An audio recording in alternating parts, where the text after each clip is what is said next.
This evening is an invitation to be in this way which just happened. It's a very simple, quiet way to sit without putting pressure on yourself.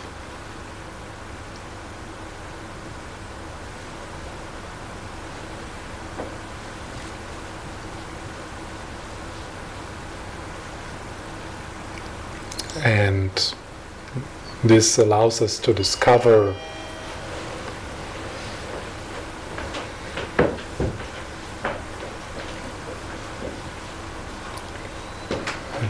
an ease in us.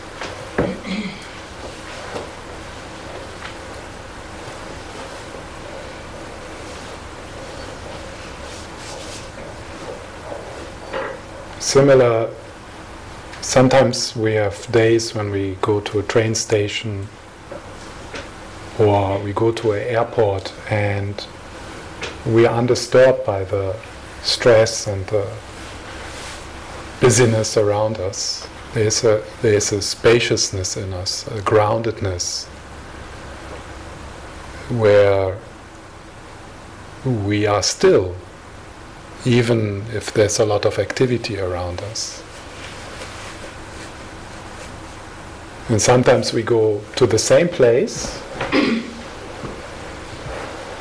same busyness outside and restlessness, and we are stressed. We struggle with it, and we might even blame the busyness outside of us, blame it for the cause, blame it as a cause for how we respond to the situation. So this example of that we can be in the same place in a very different way. One way is grounded and open, and there might be kindness, a natural kindness in your heart.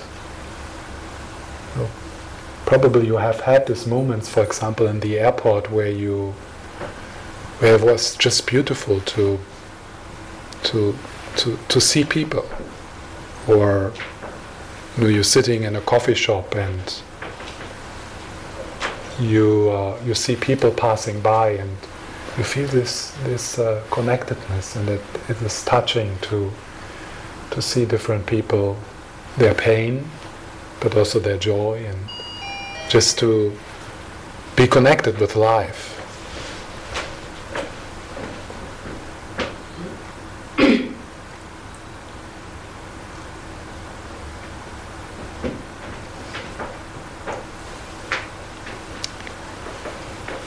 So I invite you to explore a very natural way to practice mindfulness, to practice meditation. It's a way where you just, in the Tibetan tradition, this is called to give the wild horse of your mind a big pasture, where you just like let go of control.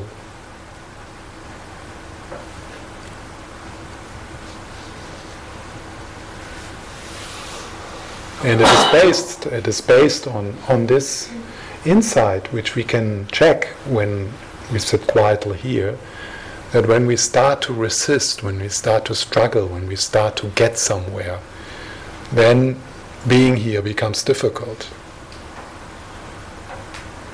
And that's probably one of the most frequent trap people fall in their meditation practice, in their mindfulness practice. That since all other things in our life, we succeeded by putting effort into it, and if something does not work, then we put more effort into it. That's how we learned. That's how we studied. That's how we trained. That's how are we trained. You put more effort into something, and then you are more likely to succeed. And that is a very that approach does not support a healthy meditation practice.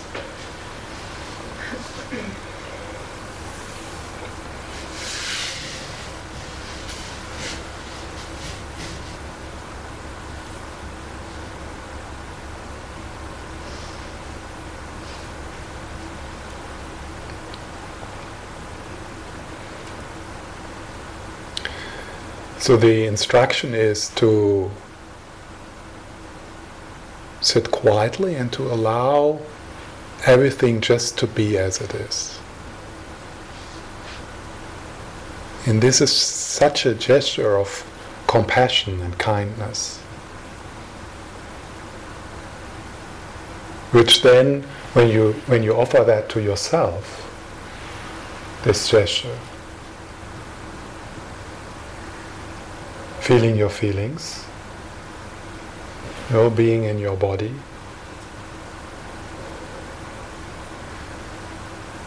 then it's natural that we extend that to others.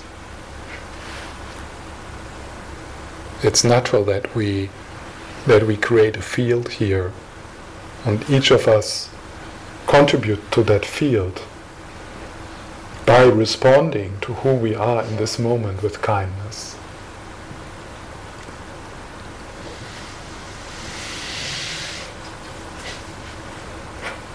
And it's the most deepest and most beautiful place where you can be.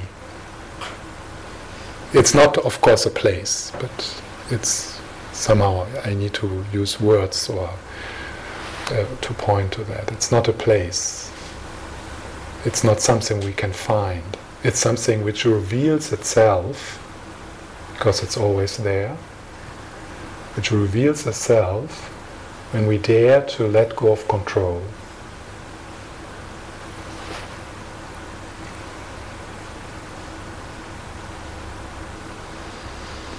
So usually when we feel restlessness, for example, or when we are tired, or we are afraid, or we are sad, what we usually try to do is to get rid of that, because we feel this disturbs my peace.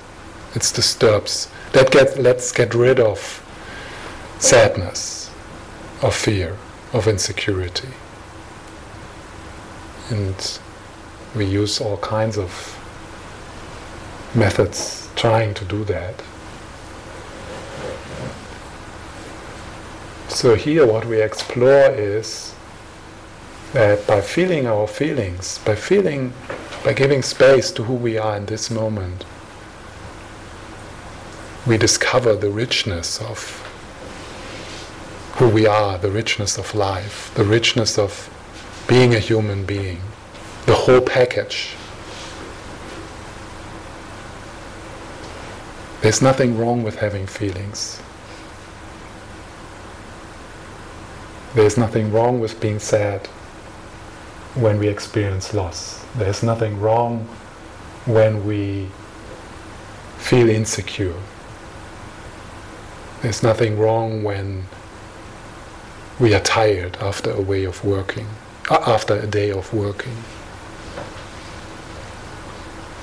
It's just being a human being.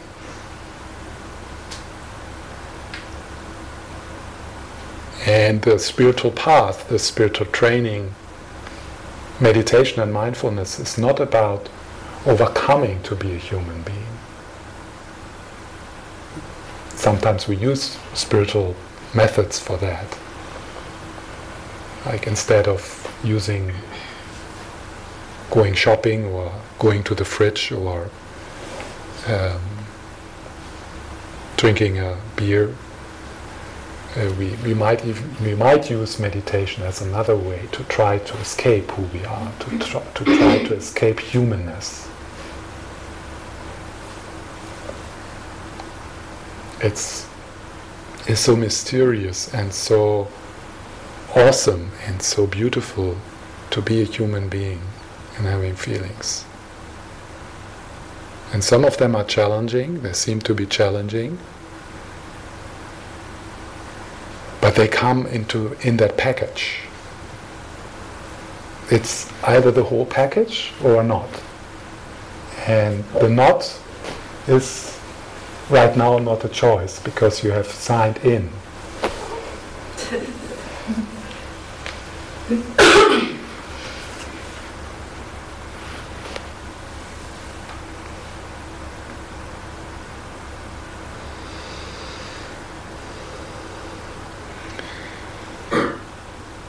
In one way, one aspect of this, I want to encourage you, or I want to inspire you to recognize and to appreciate and to see moments where you have experiences like that. Sometimes we have this tendency to think this is something which can only happen when we have meditated for 20 years, or when we go every day to the yoga class, or when we are Tibetans, or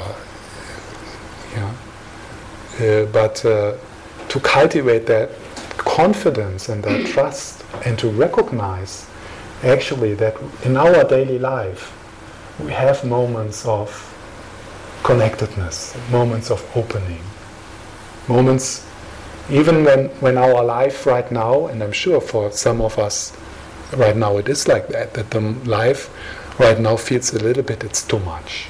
What I have on my plate is a little bit too much.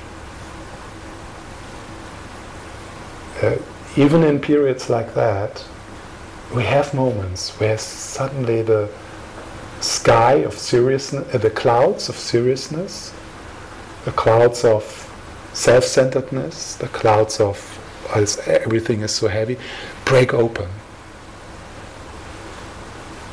And it's like, you step out and you feel the wind, or you see a child, or babies are very good for that. Where we have this baby group every Tuesday my partner and me here in the center. And it's fantastic. We would pay for it.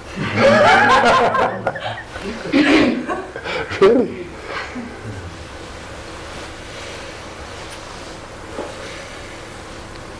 We would pay for it to give that course, because it's so wonderful how babies can connect us with that just being, and that is enough. There's no question. Not that the question are answered, the question dissolves. Because this moment, this life, how it is, exactly like it is in itself enough. There's nothing more needed. Not more insight, not more, nothing. It's just that. And mothers and their babies, they slide into that space again and again. And if they would be in that space 100%, then they would be Buddhas. But what I'm saying here is that we can have some confidence and some trust that I'm experiencing this. And it's not, it's maybe not something we would even tell in the evening. Wow, this afternoon I had this enlightenment experience, because it might be not that dramatic, yeah? But it was just a moment of quietness, of connectedness, a moment of just being yourself in the deepest sense. So being yourself in the deepest sense, meaning before you were born, before your parents gave you the name.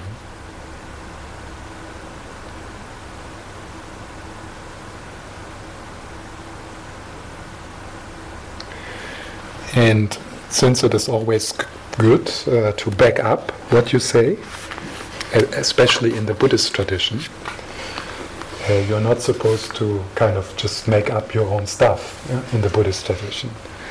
So you are always supposed to say, where it comes from and where I got it from, and so that's why I want to read something from Sogya Rinpoche.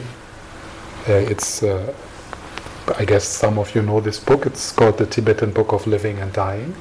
It's really a beautiful introduction into Tibetan Buddhism.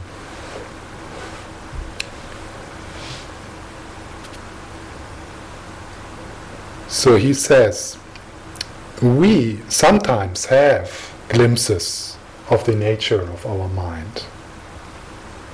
This could be inspired by a certain piece of music. By a certain piece of music. By the serene happiness we sometimes feel in nature.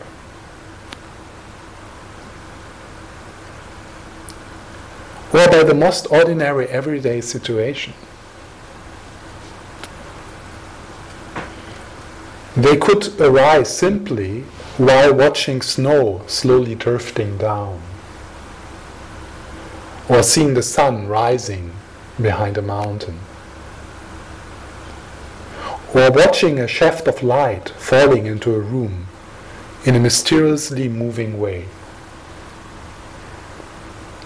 Such moments of illumination, peace, and bliss happen to us all, and stay strangely with us.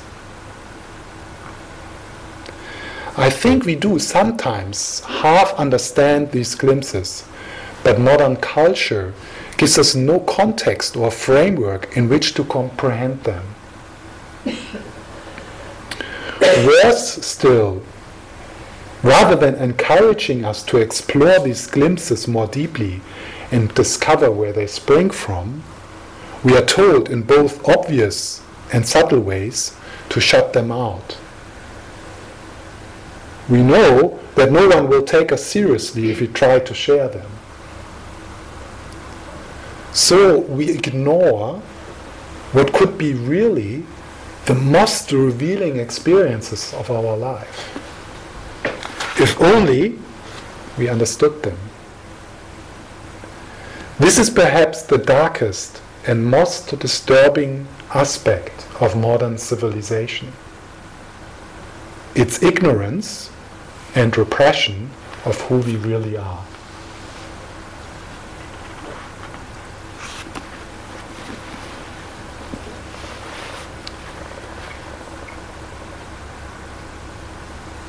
So let's nothing changes. I'm just shutting up to more or less. I will give some reminders while we sit quietly. And sometimes it helps when we support this way of being through the way we sit. So also there it's not that we put tension into our body, but we allow our body to settle down so that we feel comfortable. And then, since this is not a sense center, or so if you feel like moving around a little, like shifting position when we sit, or feeling like stretching a little bit. So don't cultivate a sense of locking yourself into a posture and then trying to kind of hold that posture through tension. Yeah? So it's very simple, soft. And then you can close your eyes if you like. And it's allowed to blow your nose and to cough. So don't sit on. Yeah, it's you can't disturb the people around you by being. And that's it. That's what we do here. We are just here, and it happens by itself. So that's the good news. Nothing else needs to be done. Being here already happens. It's this. And if you find yourself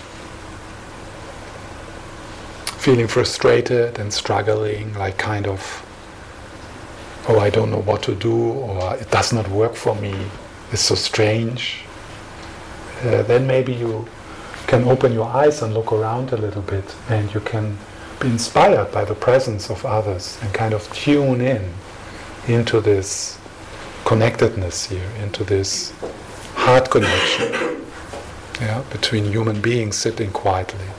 There arises a heart connection, like a presence of being together.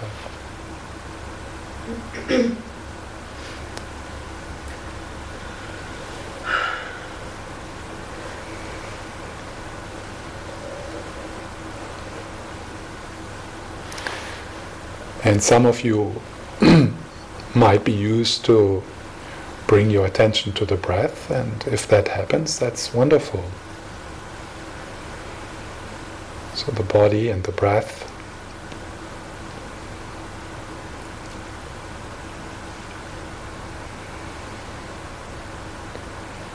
And there's no need that you try to calm down.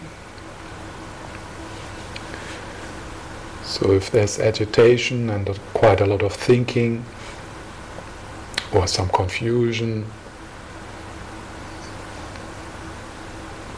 just let it be.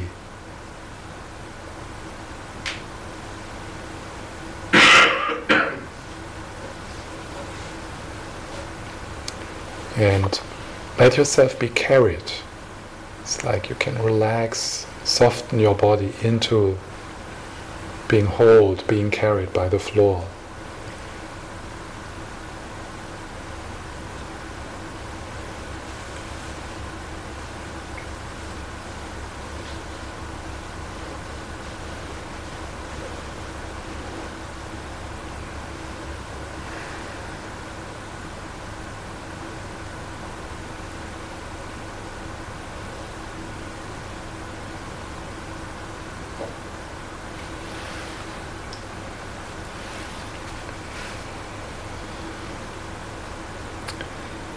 And then we appreciate the stillness which reveals itself, which is there even if your mind is somewhat agitated.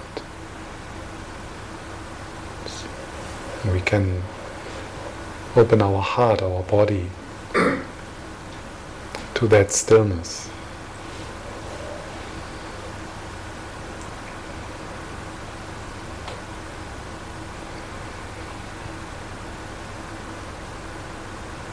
And since this stillness does not reject anything,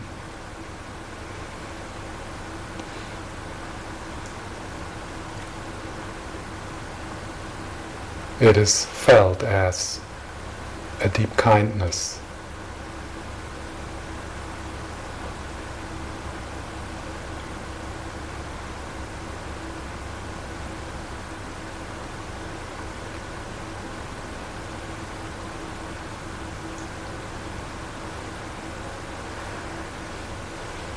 And within that stillness, within awareness,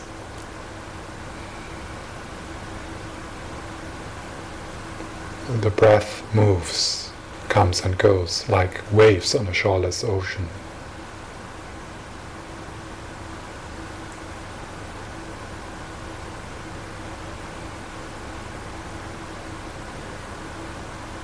And for a few moments allow thoughts to drift like clouds in the sky.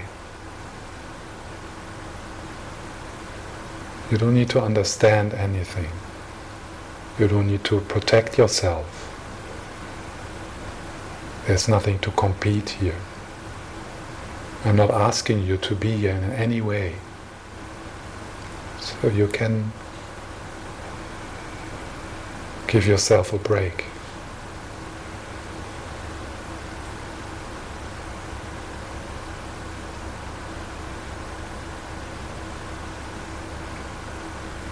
Mental images and thoughts, they will continue to arise, but we can hold them somewhat lightly, less personal.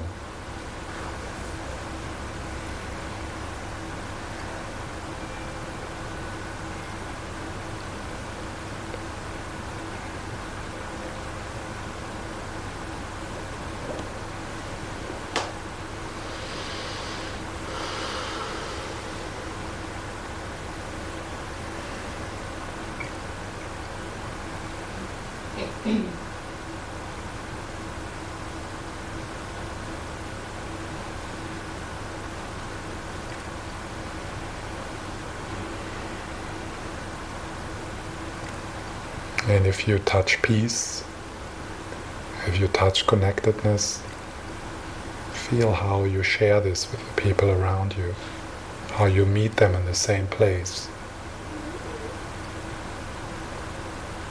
And if you touch fear and sadness, then let yourself be meditated.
We can appreciate that in this moment we have everything we need.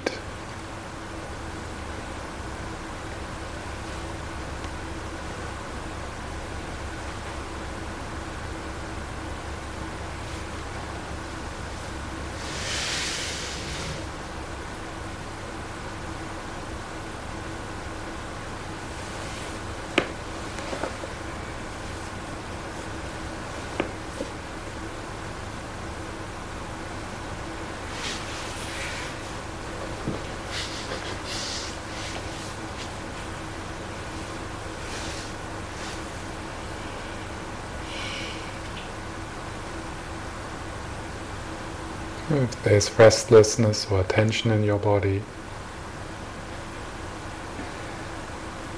just notice.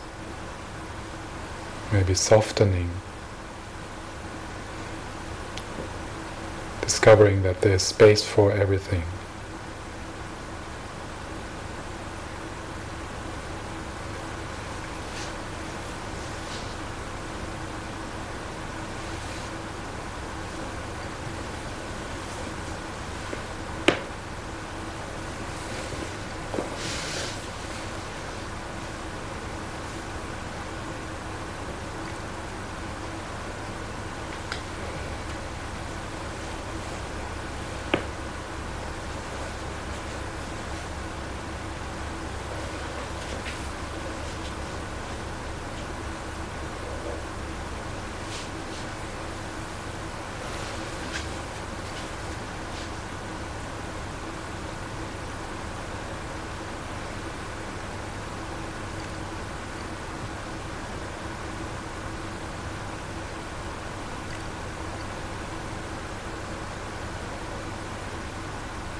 And sometimes you notice that you are carried away by worries, by fantasies.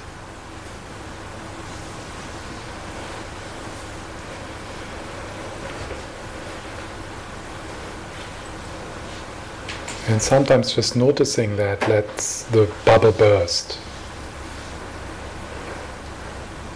You just notice just thoughts, just stories. Just seeing for what they are.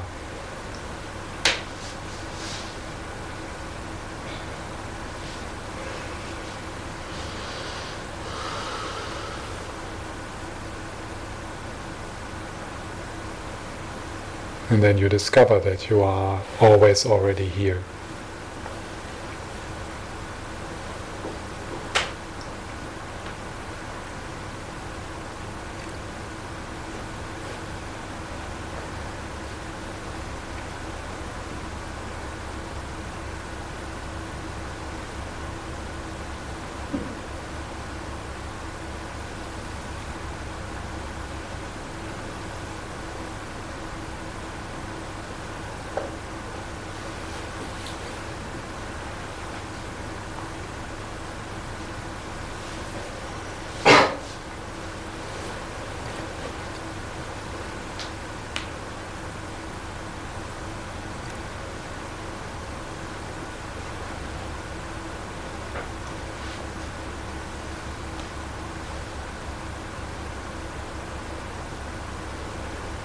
There's the content of your experience,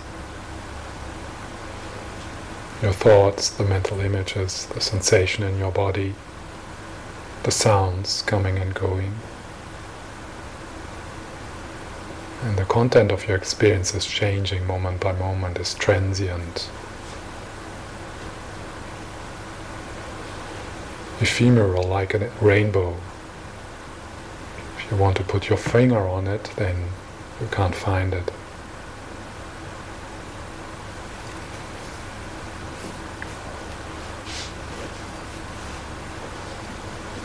But then there's something else, and that's presence, awareness, stillness.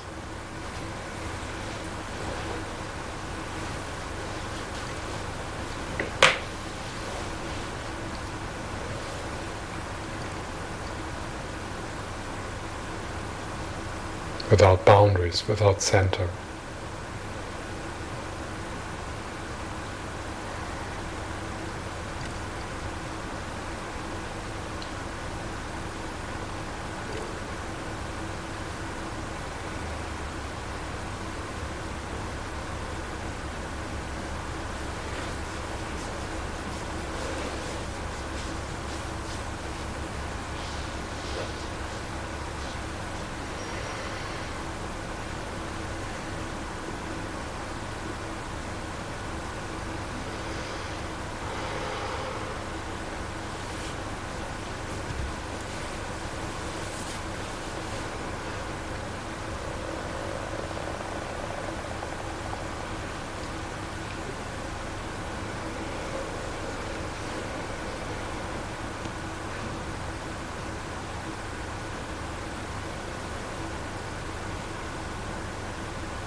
Sometimes in a moment like this we might get bored.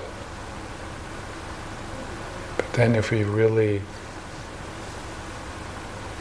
turn to the breath, really noticing the mystery of this moment of life,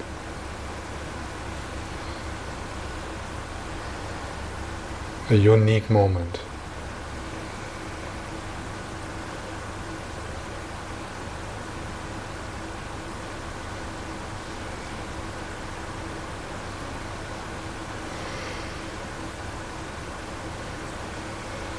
When we discover that so much is happening in this moment,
so whatever your experience is right now, pleasant or unpleasant, the extent of ease depends on how you respond to what is happening.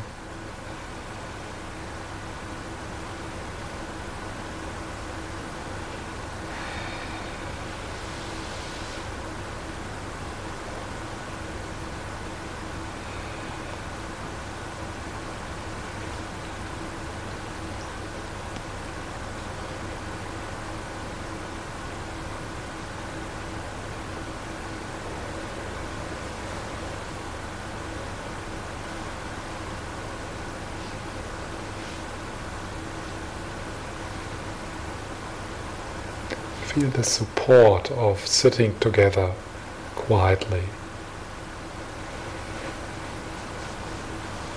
inspired by that we are all the same in that way. And actually we can extend that much further, because right in this moment there are countless men and women all over the planet in contemplation and prayer.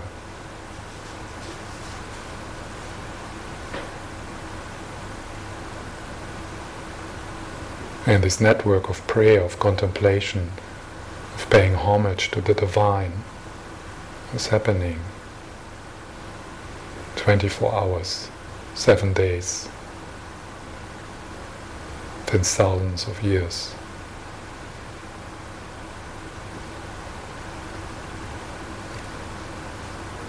You are never alone.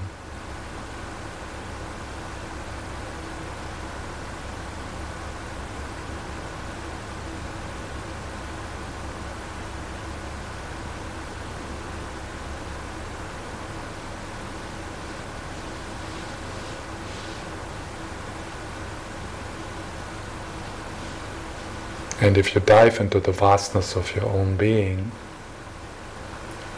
then you are in the same place.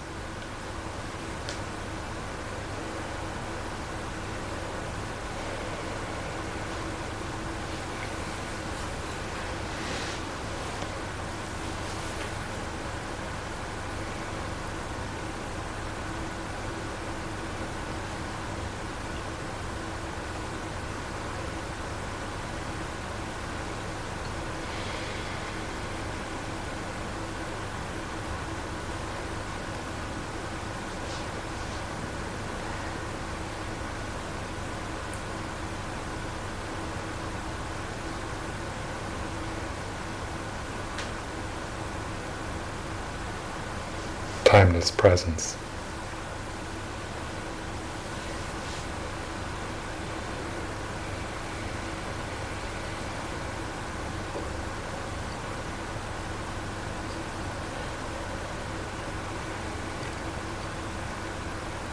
And it's in your body,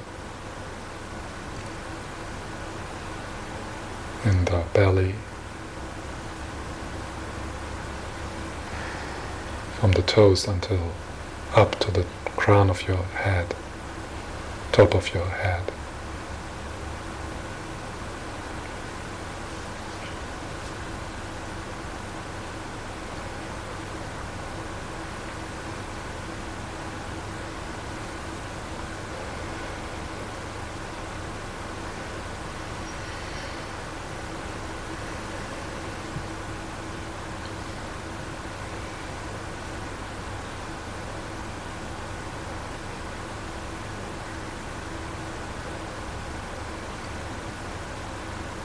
So, being in the body is your gateway to eternity.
And towards the end of this first sitting, we can appreciate that more we discover this capacity to be at ease,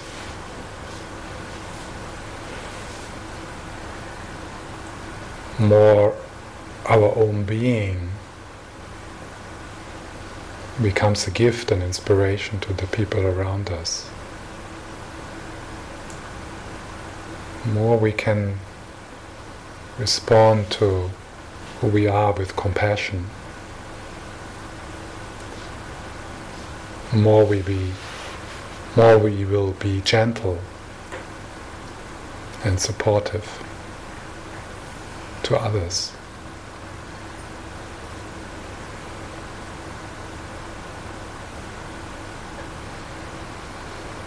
So our being here in this moment and our longing to cultivate this capacity to be at peace is our most important and most urgent gift.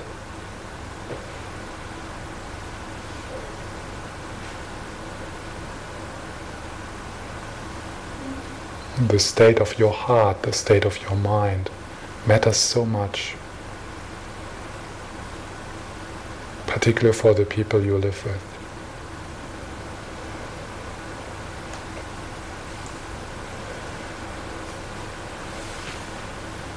So we do this for others.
So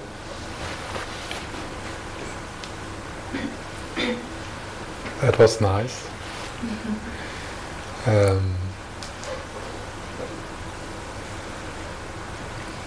I really like to sit quietly together with others. It's not always easy, but it's really very precious to make that an important thing in our life, that we value being quietly together with others. It happens too little.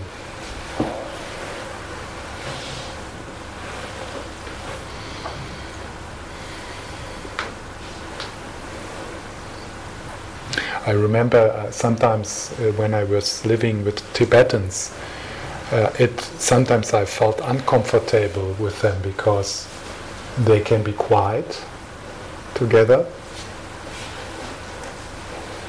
and without calling it now let's meditate.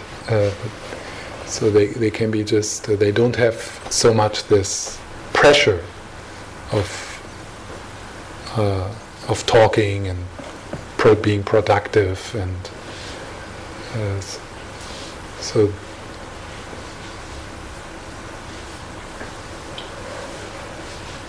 it's really precious if we can create in our life moments like we have now. That's why I'm sitting here, because I'm so much forced to come here, because that's what I mean. So in that way we need some discipline. So the discipline is to get your body into a place like this, or to your daily practice, or to your walk, or to your listening to music, or whatever supports you in this way of being. So in that we need some discipline, because it's so easy to disregard it. Like Sogyal Rinpoche wrote in that quote, we disregard these moments. They could be the most valuable, the most precious moments in our life, but we don't have a frame and a value. We value being productive. We value being busy.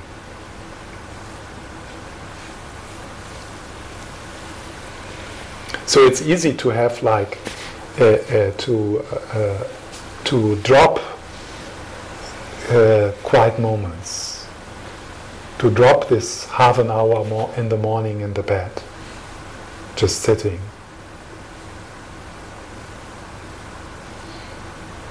And having a cup of coffee maybe, or coming home quietly and sit on a chair and take a breath.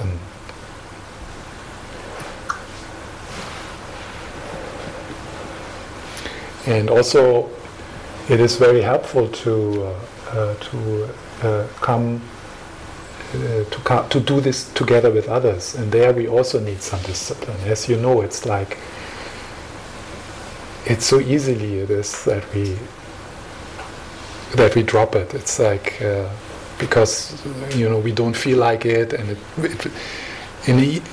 in a way it's easier sometimes to just stay at home and watch crap in the television. So for that we need discipline.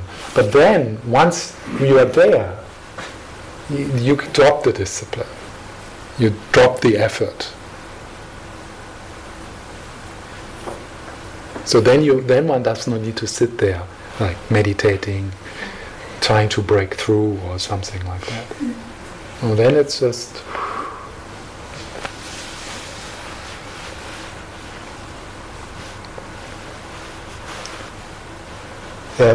and then the Buddha taught 4 postures of meditating. Yeah? Sitting, standing, walking, and lying down. And it's not that the sitting posture, is like the number one, or is especially holy, or is more meditation than the other 4 postures. And sometimes people get attached to that idea. I can only meditate if I squeeze myself into this holy posture. Or then they think, oh, I must be meditating because I'm sitting so... Yeah? At least that's what we think about others when we see them. Like when we open our eyes and we look around, wow, they can really meditate. And all they do is sitting in that posture.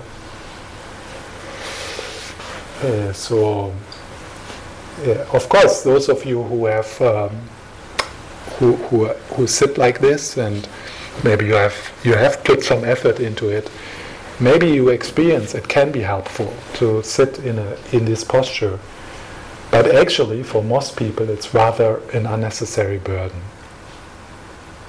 Like struggling retreats after retreats with sitting, and making that the main occupation of one's practice. So I really invite you to experiment. Sitting on a chair. Also, if there's not so many people, then you can also lay down, of course. Sometimes it's a little bit too full, but tonight there is some space. So instead of making it like endurance, we will not slide into the space of being at ease through endurance.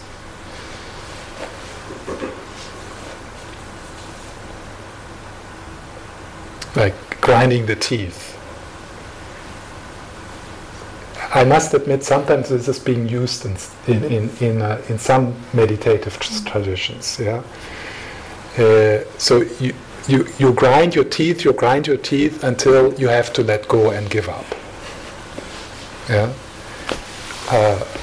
But I don't feel this would be a supportive approach in the way we live our life and here. But if you go to a monastery in Thailand also, it might be that's the method where you being used. Yeah.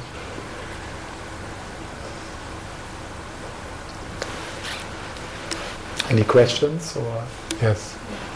I have in connection to what you're saying, I have maybe a technical question. Yeah. And I had a teacher once, a yoga teacher, who said that it might help when you sit and meditate, Yeah. that you lock your eyes between the eyebrows, Yeah. like where the third eye is. Yeah. Yeah. Because when your eyes are not moving, your thoughts also stop moving. Mm-hmm, That's mm-hmm. the way he explained it. Mm-hmm. And I try to do that sometimes, and I think it helps in the beginning, but then I feel maybe too locked. Yeah, yeah. And then I try to dwell in a bigger space, or Yes. to kind of search for the limitless space, or Yeah. Yeah. but technically it helps somehow to stop the thoughts. But I don't know what you think. Yeah, it's there's these kinds of methods.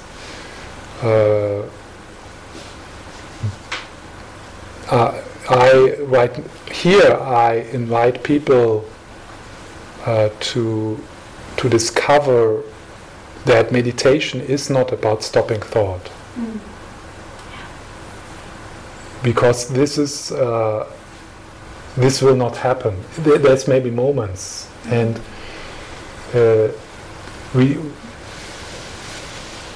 it's not about stopping thoughts. It's discovering a different way to be with your thoughts and with your feelings. Thoughts will continue to arise, but I think like a little trick like this can be used like consciously in like kind of creating a gap. So if you are sitting here and it's like really loud and noisy, then maybe this little trick can create some more space, and then you can and then from there it's easier to relax. So in the way actually you described it.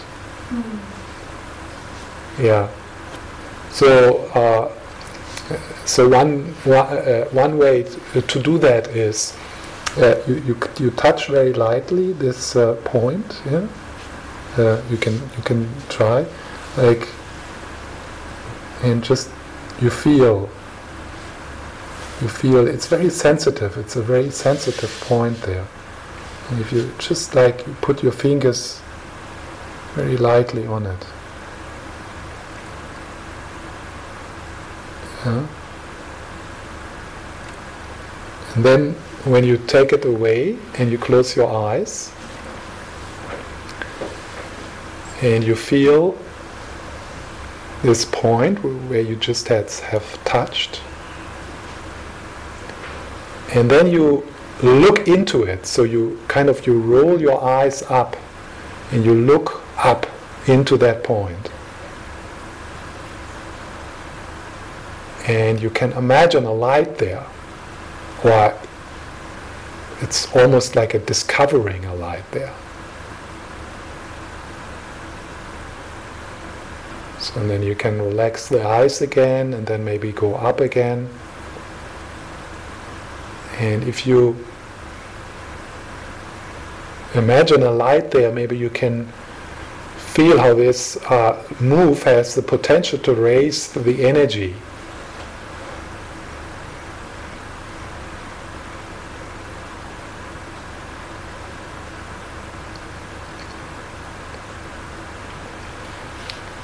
Okay.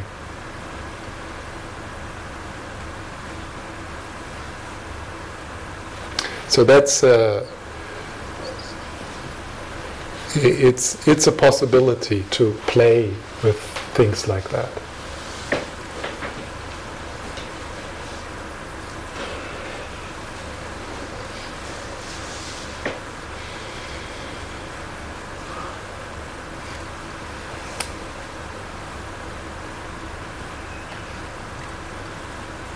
So let's have a break.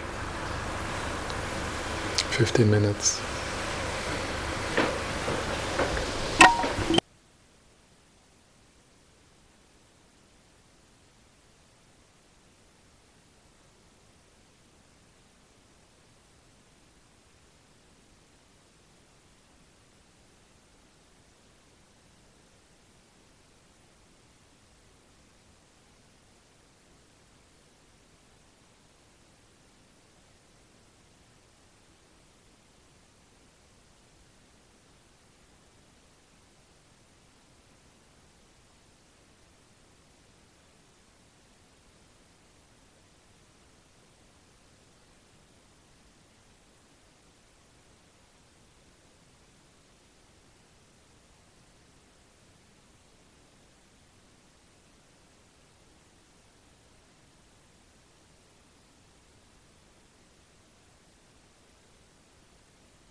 If they start to snore, then you can just give them a little tug.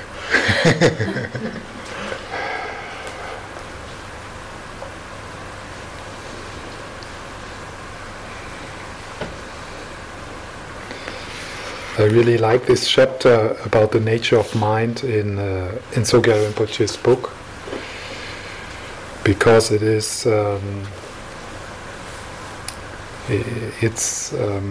he puts it in a very simple, down-to-earth language.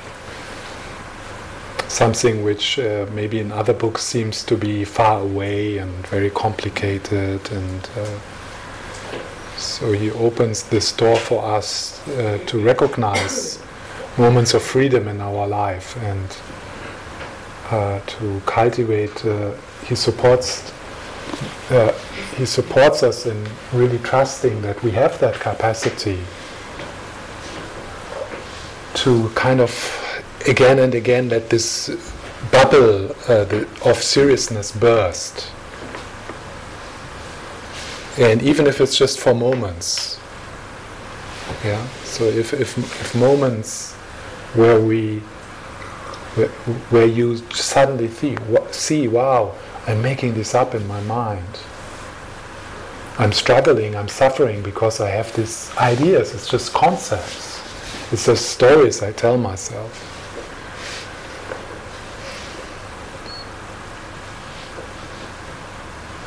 And then, of course, it comes back. But it's so beautiful if if you have. Maybe you know this right now in your life. I don't know, but probably most of us know this. Like you wake up in the night and you start to worry about, and then it's like a dream because it's just made up. You make it up in your mind. It's just a creation, and it's garbage. Most of it, really. Most of that will never happen, and the reasons we come up with why something happened, has very often very little to do with reality. So it's just, and it is so nice sometimes to recognize that. And then just, a glimpse makes really a difference. A glimpse of seeing what you're doing and holding it lighter for maybe just for a few seconds, just for a few minutes. Because if you discover the sky, you know then it's always there.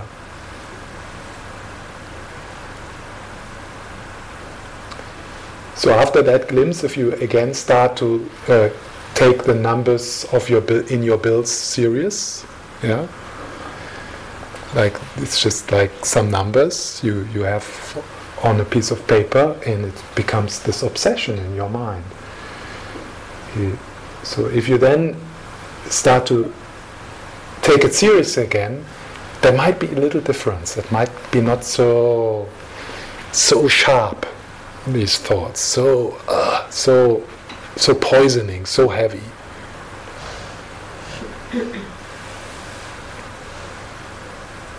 Like if you right now think about the one thing in your life which you really would like to be different. Probably there's like a top number one. I mean, in my life there is a top number one. If you would ask me what is it, what you wish to be different, I would know it. Yeah? Maybe sometimes it's not that clear, but for me right now it's absolutely clear. Yeah? And it's a story. I'm struggling with the story.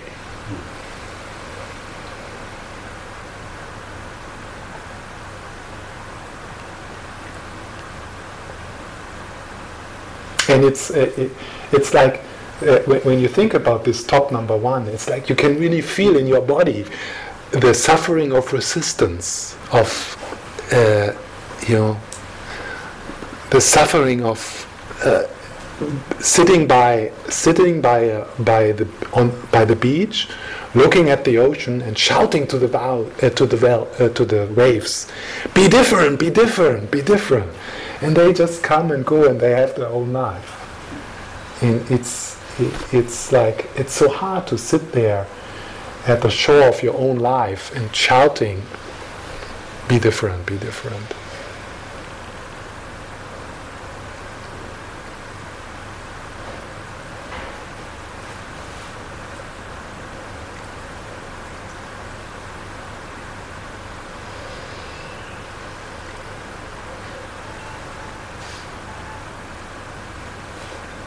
What helps me sometimes when I notice that I'm caught up in a story, I mean that's already a lot. That's like if you notice that you're caught up in a story. What supports me sometimes is that then I bring my attention more into my body, and what you discover is that there is peaceful parts in your body. Like there's peaceful areas in your body. Like if you are afraid right now in your life, it might be if you feel where it is, it might be like here, like yeah. For example, it's different. Yeah? So it might be here. But then if you then bring your attention to the belly, yeah, and you feel the belly, then you might notice, well, there is also some quietness in my body. It's also something else than this, yeah, this fear.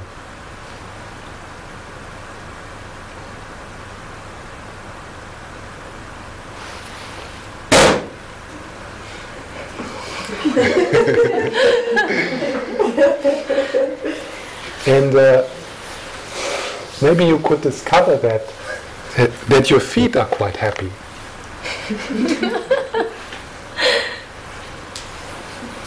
Yeah.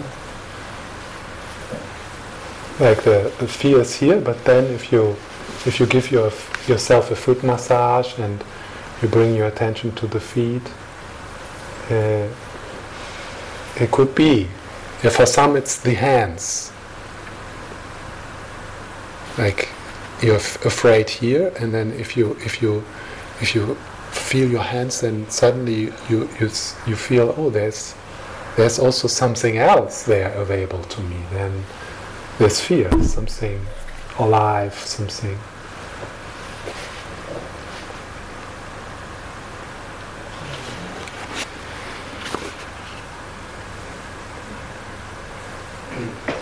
So I really like this. I guess I've read it a few times already. I've read it so often. He's using this metaphor I'm using also very often, the sky and the clouds. And he says, so whatever our lives are like, our Buddha nature is always there and is always perfect. We say not even the Buddhas can improve it in their infinite wisdom, nor can sentient beings spoil it in their seemingly infinite confusion. Our true nature could be compared to the sky and the confusion of the ordinary mind to clouds. Some days the sky is completely obscured by clouds. Some days the sky is completely obscured by clouds, and sometimes that period can be quite long. And maybe some of you are right now in a period in your life where it seems like that, or you have been, but for sure you will be. That's what is that's I can see that with my clairvoyant power. I can see that your life will be sometimes difficult, challenging. When we are down on the ground looking up, it is very difficult to believe there is anything else but clouds.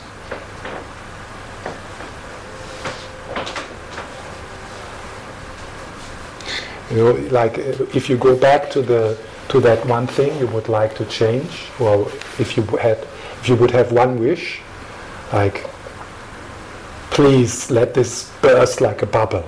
Yeah, this one relationship, or this health problem, or whatever that is, that you don't find a job or something.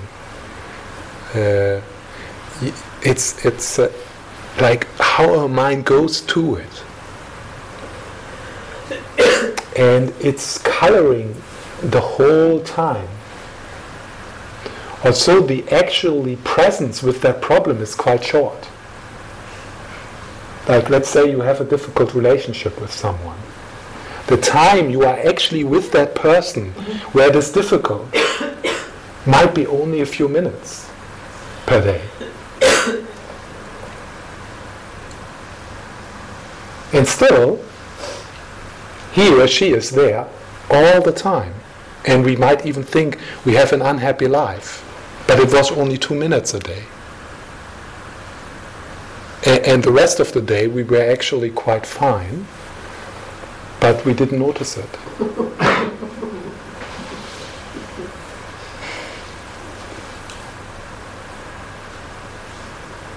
It's like where our attention goes, that's creates a lot the sense of reality we have.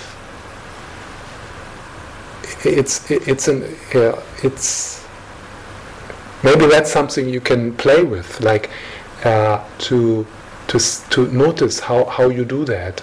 How the problem you have right now, for example, looking for a job, the actually time where the problem is there, like meaning that you're on the internet and looking for the job and talking with the people, it's maybe in that case it would be 2-3 hours a day, yeah, or something like that. But there's so much more in your life than that. But our mind makes this the most important thing.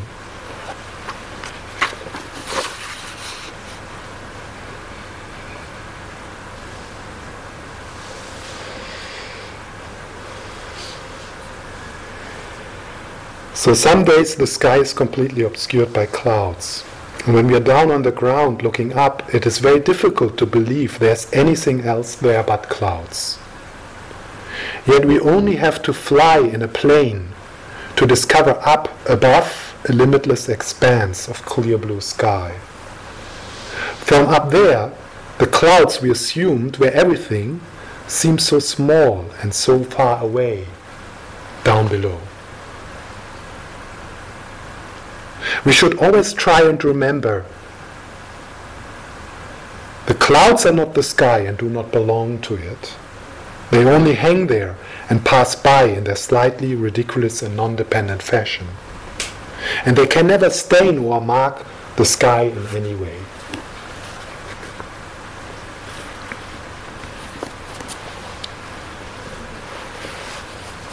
So let's sit with maybe that image of the clouds and the sky in that easygoing way, without making a big deal, without making it like a special thing to meditate, but just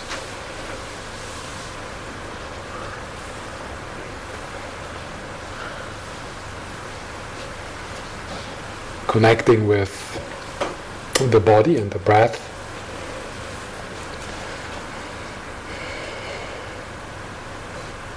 And with the presence of the people here, with the presence of stillness.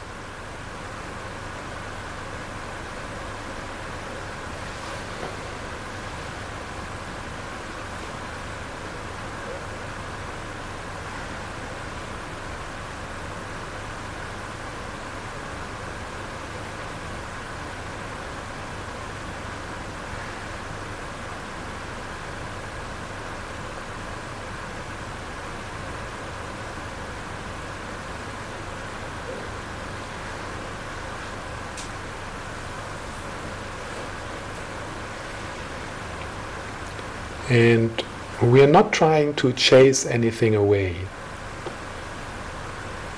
or control anything.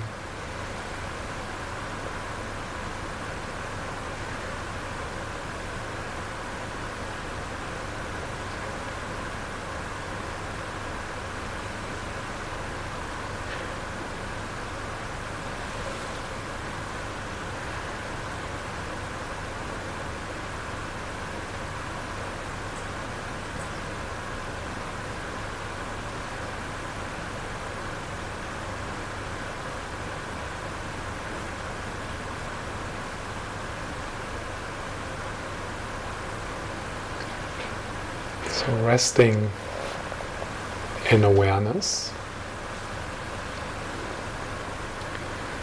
and not finding that awareness, not knowing what that awareness is.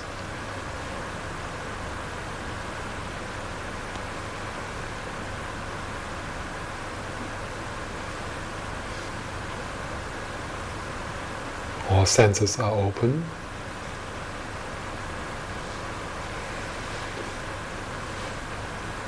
The mind is like the sky, body like a mountain.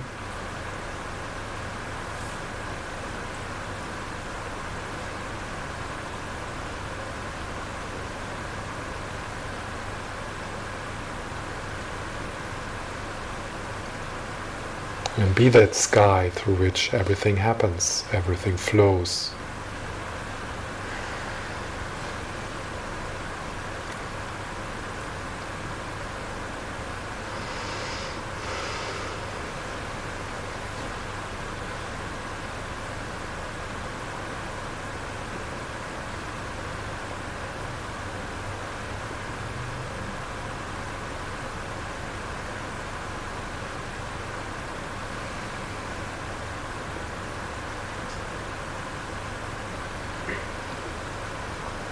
Nowhere further to go.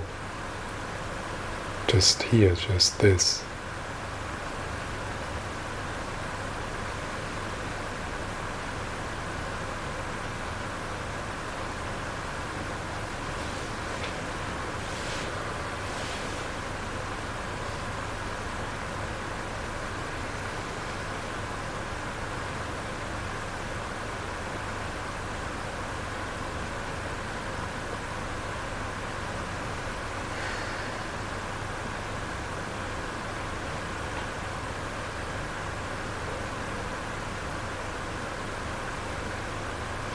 And the thoughts and the mental images and the sensation in your body, the breath coming and going, and the sounds from the room and outside the city, they are the clouds, they are the content of your experience, changing moment by moment.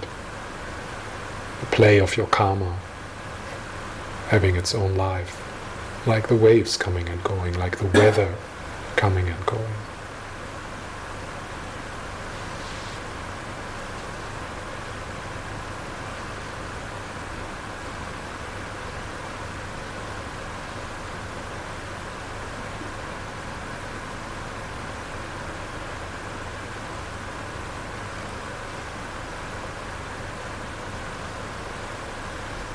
And then there's the awareness of all this.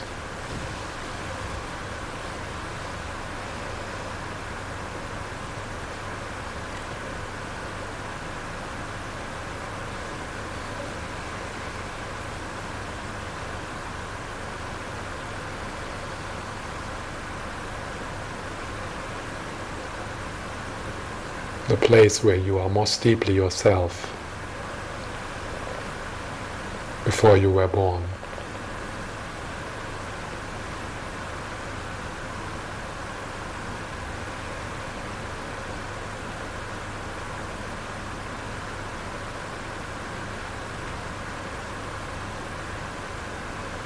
Without boundaries, without center, moves the universe through you.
And then towards the end of this evening we can again appreciate how fortunate we are for a moment like this, in the protection of the teachings of the Buddha, time-tested,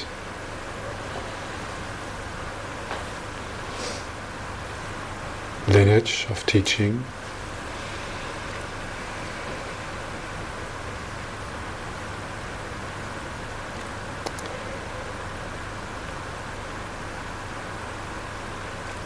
so that can be a source of a deep joy in our life, knowing that there is this refuge, there is this inspiration, this direction,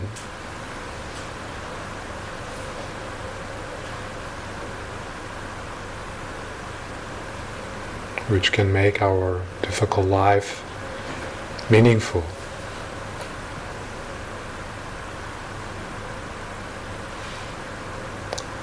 And we can also appreciate the presence of other people who practice together with us.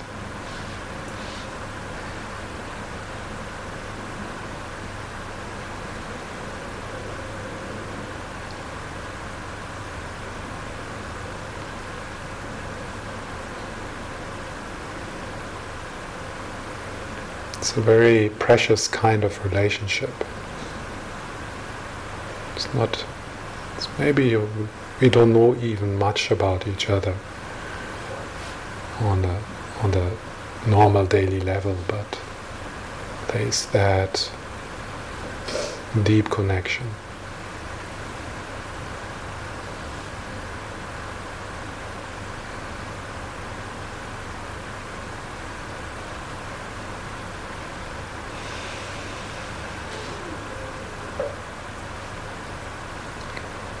And then that connectedness, that not being alone, is something we can take with us. It's something we can discover everywhere.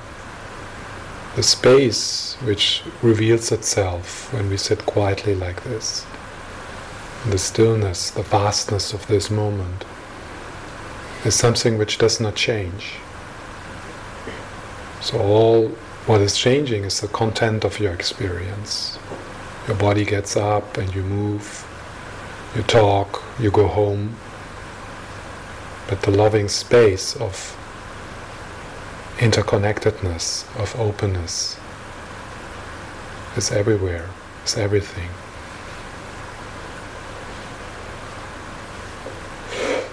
Can't be lost and can't be gained.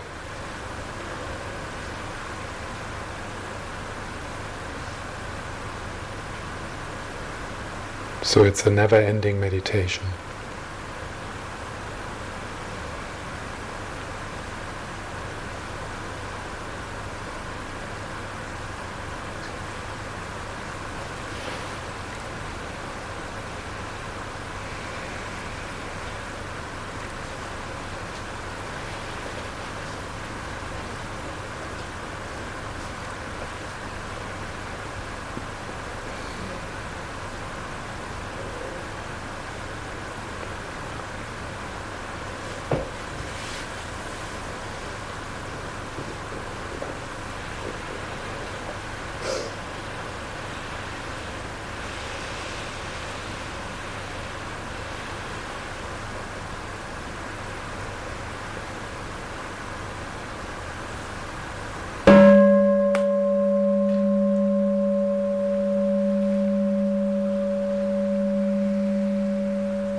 So although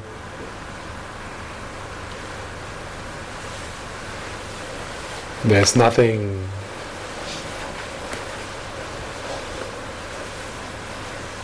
we can do to add to this space of being, to that openness,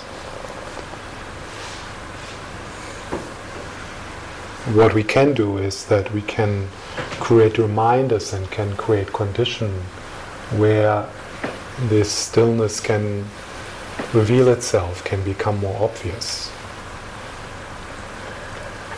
That's why we come here, because it can be a condition, like a space, by just being here together, where that what is already there always can show itself, and then our mind becomes more familiar with it and starts to recognize it. It's like a flavor, it's like a taste, it's like there's a scent, there's a scent in the air all the time, but we don't notice it until someone points to it. Hey, can you smell this rose? And then, yeah, there's a scent of the rose, and it was there all the time. So the scent of freedom, the scent of love is there all the time. We can't get away from it. Like a cloud can't get away from the sky. The same way we can't get away from the scent of love, from the scent of freedom. But it's we are occupied with other things. So, but if we create reminders, if we create places like this for us, in our mind starts to recognize it. And what I'm pointing here, when I say it's like a scent, it's more ungraspable like a scent. That makes it so, in a way it makes it difficult and challenging, because it's not something as concrete as a scent. But nevertheless, it is something which we know, which we recognize when it arises. Yes. Yes. I know this. So there's a daily practice, like you take 10 minutes of sitting quietly in this way, can be a support. But also see if you can find like short moments in your daily life of pausing, of slowing down, of taking a breath, a few breaths, moments, maybe with things which you do regularly, like maybe you walk every day. You walk a certain, like you maybe from the car to the office, you need to go through a path and some steps, up some steps or something like that. And that could be a beautiful moment to be present, coming back to the body, coming back to the breath, open all senses, touching that space, discovering that space. And then also, since many of you probably work in an office, so create moments like this. Get yourself a program which reminds you. A mindfulness bell, a screensaver, meditation app,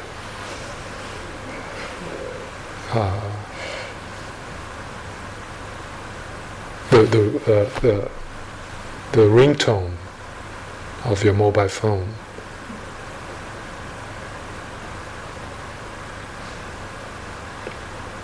Go to websites where you find this inspiration. Listen to teachers, watch YouTube clips from teachings and teachers who have for you this scent of freedom, this scent of being, this scent of effortlessness. And it's different for all of us. We have our preferences and our language. But you recognize it, you feel it. You have a book in your hand and you read a few lines and then you feel, wow, this is talking to this, which we can't really talk about, but we know what I'm talking about. So it's like you open, or you go. Someone tells you, "No, check out this video by this teacher," and you go there, and it's and this teacher opens that space for you.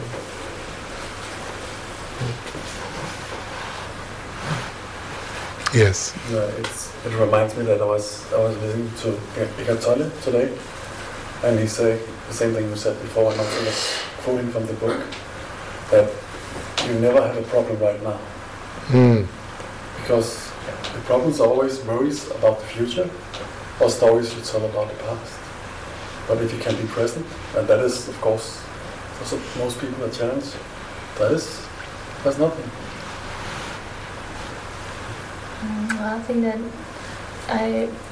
I can think of one thing that can be present in the moment, even if you are completely there, and this is pain. But then this can also be an anchor to keep you in the present moment and an opportunity to practice non-resistance. But this is one thing that I can think of, which is a problem, and it can be in the present. Yeah, also if someone says something nasty to you. Yeah. So there is challenges. Yeah, there is challenges. I mean, if one looks deeply into the challenge, then you can't really find the challenge. Like if someone says something nasty to you, if you actually look for that, what causes the pain, you can't find it. It's it's waves in the air, and some movements here, and then some electrical impulses here, and then suddenly it's a problem. Yeah? But on the relative level, on the conventional level, we can say, but imagine we would actually have only a problem and the problem would be actually present. That would be already, I mean, like so much freedom, so much space, if we would just have a problem when we have the problem. Yeah? And then the second stage is to discover there is not a problem. Okay. So, yeah. Thank you very much sharing this evening and taking your time and your money and your energy. And we have a volunteer meeting tomorrow at 5 o'clock. There's a poster there. It's also on the Facebook side. So this place is run by volunteers, and so if you would like to contribute in any way, so we need people cleaning or preparing, organizing events, taking care of teachers, so all kinds of skills. And also we are quite open for people who want to contribute to the program. So we have some body, like you two, some body work, and so other people who in that way contribute to this place. Yeah? So if you have ideas like that, then you are welcome. If you see, oh, this could fit into the center, what you have to offer. And so that's tomorrow at 5 o'clock. And yeah, we have a new website, so you can look at the new website. It's still in work in progress, but and in 2 weeks, so not this weekend, but the weekend after,